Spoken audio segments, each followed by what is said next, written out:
Сәлеметсіздер ме мектебіміздің ұстаздары мен оқушылары. Осы аптамыз да өз мәресіне жетіп қалды.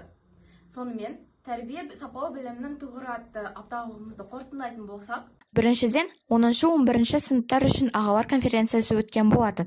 Екіншіден, махаббат атты махаббат сайысы өтіп, 10-шы А сыныбы 3-ші орын, 9-шы Г сыныбы 2-ші орын, 10-шы Б сыныбы 1-ші орын алса, 9-шы А сыныбы бас жүлдеге ие болды.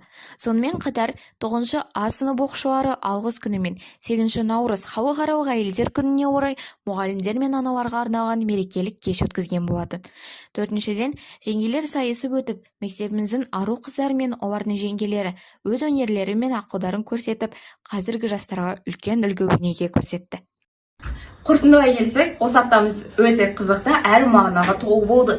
Ал біз мектебіміздің ару қыздарын келіп жеткен 8-ші наурыз халықаралық әйелдер күнімен құттықтаймыз. Сіздерге тек ашық аспан, мол бақыт және денсаулық тілейміз. Келесі кездескенше қош сау болыңыздар.